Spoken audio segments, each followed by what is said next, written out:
La iglesia y la migración es la serie donde estamos, y hoy quiero hablar del tema de Jesús como Jesús el migrante. Hay algunos teólogos, biblistas, que hablan acerca de Jesús como el migrante y su identificación con la experiencia de migración. Esto no, especialmente en el campo de misiones, misionología, teología contextual, se está hablando mucho acerca de migración, migration. Hay muchos escritos acerca de migración y se está mirando las escrituras desde la perspectiva de migración, desde el Antiguo Testamento hasta el Nuevo Testamento. Esto no es algo nuevo, es algo viejo. Pero yo diría en los últimos 5 años ha habido un boom sobre el tema de la migración y mirar la Biblia y la iglesia desde esa perspectiva. Incluso mi disertación lidia con el tema de la migración. Y usted puede leer libros como el de Daniel Carroll y entre otros que hablan acerca de este tema específicamente de la migración. Y una de las movidas teológicas que se hace es hablar acerca de Jesús, el migrante, Jesús como migrante o como inmigrante y mirar la vida de Jesús, dónde vivía Jesús, qué hacía Jesús, cuál fue la experiencia de Jesús. Y todos, si yo le pregunto cuál es su historia, todos tenemos una historia, ¿verdad?, que contar. ¿Cuál es tu historia? ¿Cuál es mi historia? ¿De dónde venimos y hacia dónde vamos? A veces sabemos de dónde venimos y en ocasiones no sabemos hacia dónde vamos. Y es importante conocer nuestra historia y quiénes somos como seres humanos. Si aplicamos la misma pregunta a Jesús, Jesús, ¿cuál es tu historia? ¿De dónde viniste y hacia dónde fuiste o hacia dónde vas? El Nuevo Testamento comienza con la historia de Jesús, su historia de migración, ¿verdad? Y ese primer movimiento de Jesús que habla Filipenses, que Dios se hizo hombre, ¿verdad? Juan habla de eso y Filipenses habla de la kenosis de Jesús, donde Él se hizo hombre. Se hizo hombre. Y algunos teólogos hablan de la dislocación de Dios, donde Dios estaba en el cielo y se relocalizó en la tierra. Y Él se hizo hombre. Y esa historia de migración comienza de esa manera. Se traslada del cielo a la tierra. Se encarnó como hijo marginado. Y Él nació de una mujer, de una virgen que aún estaba soltera y que no se había casado y salió embarazada, ¿verdad? Y fue una experiencia difícil para María y me imagino que también para Jesús. Jesús tomó forma de ser humano y se convirtió en un refugiado, en un migrante, y al final fue crucificado solo a las afueras de la ciudad. Y si vamos al principio, esa historia de Jesús, Jesús nace en Belén, donde sus padres habían viajado a Belén por el decreto del rey de Herodes por un censo. Nació en un pesebre y en un lugar que no era su hogar. En un pesebre donde estaban los animales, nace ahí, fuera de su ciudad. Fue visitado por reyes magos, migrantes que venían a adorar al rey de los judíos. Vinieron y lo visitaron y trajeron adoración y trajeron ofrendas a él. Unas personas que no eran de ese lugar, que venían de oriente lejano. Más adelante vemos que María, José y Jesús se convirtieron en refugiados y buscaron asilo en Egipto porque había un decreto que a todos los niños había que matarlos. Y se convirtieron, ¿verdad?, en personas que emigraron, que fueron refugiados. Cruzaron la frontera en busca de seguridad y en busca de refugio por causa de la persecución del rey Herodes. Y vamos viendo cómo la historia de Jesús se va entretejiendo, ¿verdad?, con la historia de migración.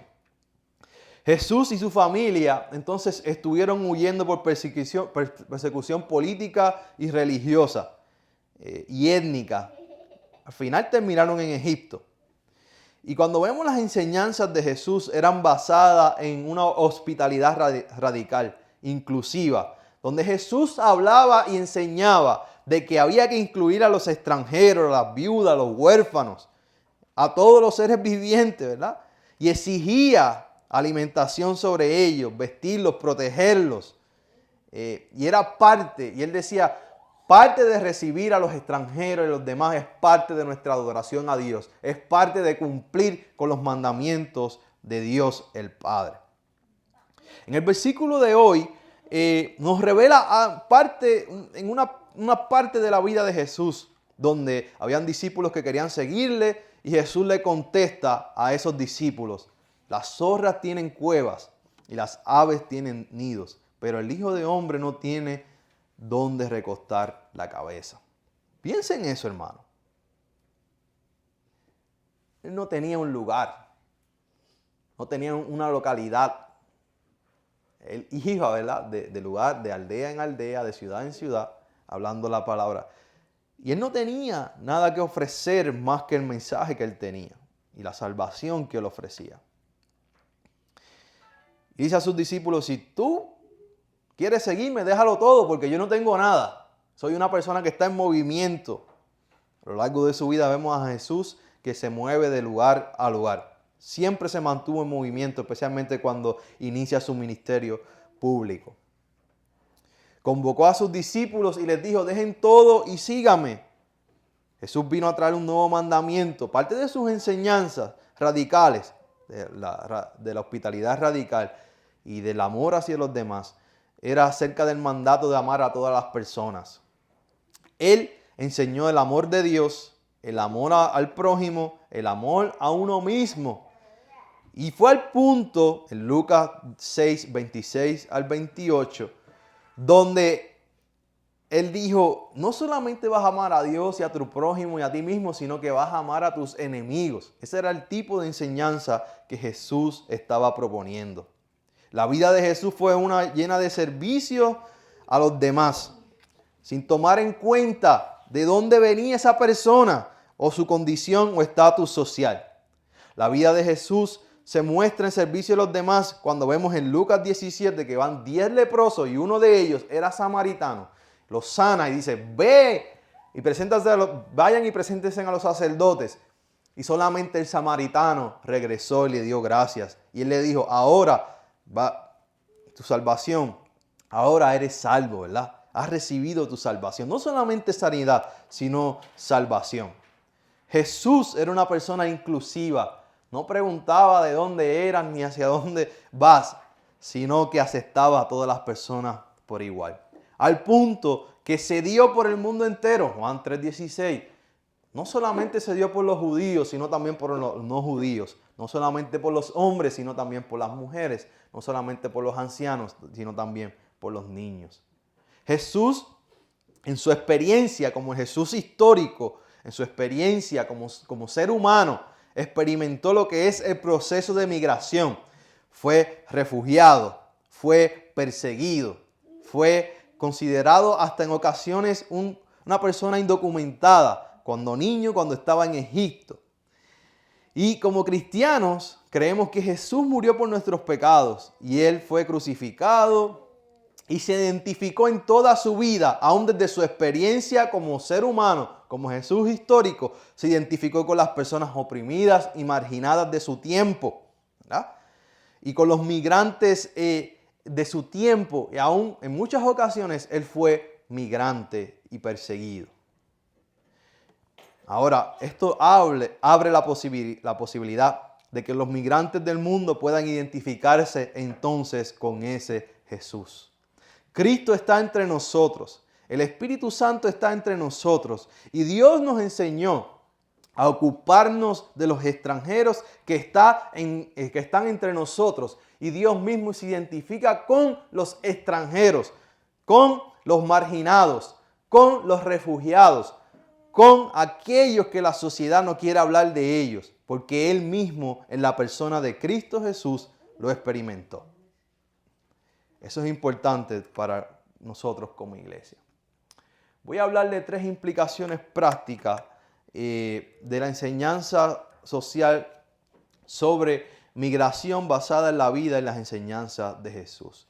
Número 1, las personas tienen derecho de buscar oportunidades. Jesús abrió no solamente oportunidades de que los judíos pudieran acceder a Dios, sino también para aquellos que no eran judíos pudieran acceder a Dios. Judíos y no judíos. Para los samaritanos, para los griegos, para los romanos, para los que estaban en África. Jesús abrió oportunidades para todas esas personas. Las personas tienen derecho para buscar oportunidades. Lo segundo es, las personas tienen derecho de emigrar para sostenerse a ellos mismos y a sus familias.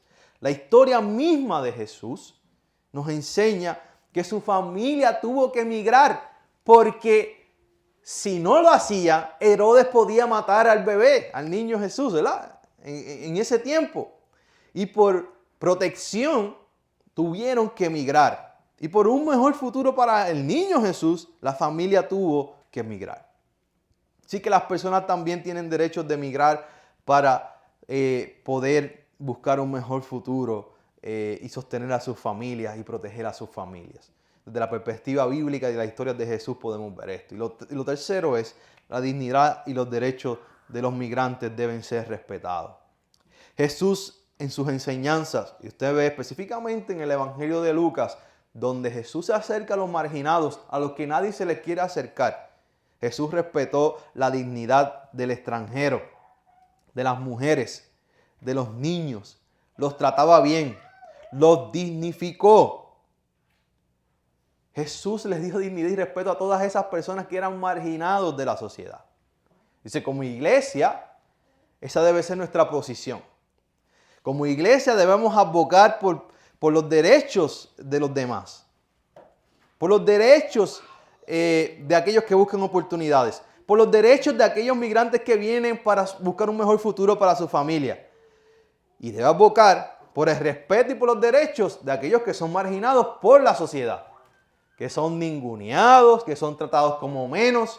La iglesia como institución, nosotros, si nos unimos como institución, que somos instituida por Dios y una institución delante de la sociedad, debemos abocar y somos más poderosas cuando estamos unidos. Por eso es que la iglesia se convierte en un refugio para el migrante, la iglesia se convierte en una familia para todos y todas aquellas, sin importar de dónde vienes ni quién eres. Aquí todo el mundo es aceptado porque somos la familia de Dios. Quiero concluir en esta mañana. Estuve mirando varios poemas y vi este poema que lo escribió una persona llamada Junior, un migrante, y escribió este poema. Y dice, si tú supieras lo difícil que es caminar por este sendero, estar lejos de mi patria y de mi gente amada, no me perseguirías, me abrazarías y en mi llanto me acompañarías. Si tú supieras lo difícil que es sentirse solo mientras duermes en las vías, me dirías, lo siento mucho, estoy contigo, seré tu amigo. Soy un solitario y para ti un extraño.